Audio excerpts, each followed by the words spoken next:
India गठबंधन की मुंबई में एक सफल बैठक हुई थी।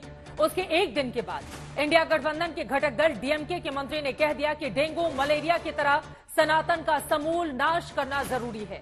हालांकि बाद में उन्होंने समाज की कुरीतियों को दूर करने की बात कही, लेकिन दक्षिण की राजनीति के बयान को बीजेपी ने उत्तर में धर्म का मुद्दा बना दिया। कांग्रेस पार्टी से लेकर लालू यादव तक से सवाल पूछे जाने लगे कि क्या भारत से सनातन का समूल नाश करने वाली पार्टी को उनका समर्थन है। इधर जिन्हें हिंदू वोट की फिक्र थी, वैसे कमलनाथ जैसे कांग्रेसी नेताओं ने भी फटाफट बिना देर किए डीएमके के बयान से खुद को अलग कर लिया। बाकी मल्लिकार्जुन खड़गे के बेटे जैसे कांग्रेस के नेता डीएमके के बचाव में उतरते हुए दिखाई देने लगे। उधर बीजेपी राजस्थान से लेकर बिहार तक सवाल पूछ रही है, क्या इंडिया गठबंधन के घटक दल साफ करें कि वो कांग्रेस भारत के हिंदुओं के साथ हैं या फिर वो उसके खिलाफ हैं। हिंदू वोट के चक्कर में ढेर सारे इंडिया के घटक दल पसुपेश में भी हैं।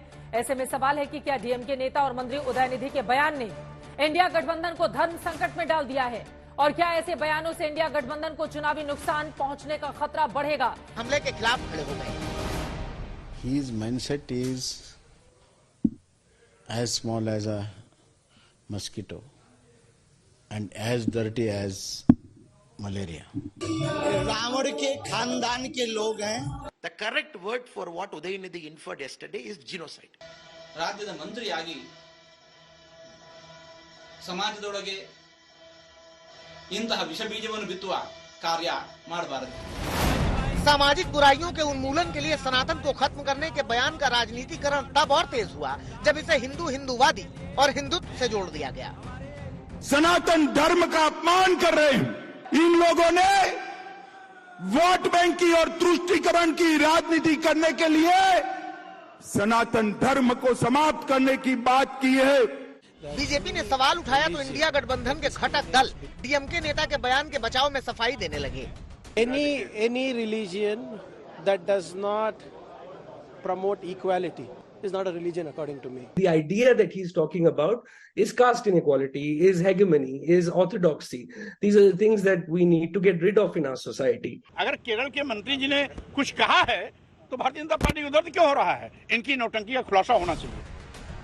दक्षिण भारत से आए बयान और मुद्दे पर बीजेपी उत्तर की सियासी फसल काटना चाहती है। शायद यही वजह है कि डीएमके के बयान पर लालू यादव, नीतीश कुमार और कांग्रेस से सफाई मांगी जा रही है। This is a test for Rahul Gandhi. He has to take a decision that whether he respects Sanatan Dharma or not. क्या हिंदू धर्म को खत्म कर देना ही आप महागठबंधन का एजेंडा है? सनातन धर्म को उसके खिलाफ जिस प्रकार का वातावरण दूसरा विषाक्त वातावरण बना रहे हैं, इन सब लोगों का नाश हो जाएगा।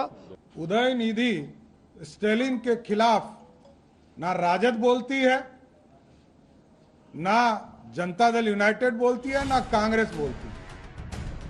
स्टालिन के बेटे के बयान पर सियासत में भूचाल और इंडिया गठबंधन से सवाल के पीछे का एक सियासी सच ये भी है।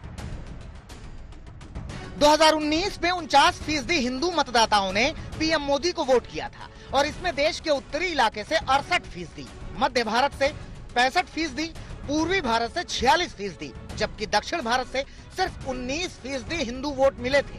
इतना ही नहीं, हिंदू धर्म को जीवन का महत्वपूर्ण हिस्सा मानने वाले 52% लोगों ने बीजेपी को वोट दिया था। बीजेपी इसी वोट बैंक को एड्रेस करने के लिए दक्षिण के सियासी दांव को उत्तर में उछालकर इंडिया गठबंधन के भागीदारों के लिए धर्म संकट पैदा करना चाहती है। आज तक ब्यूरो।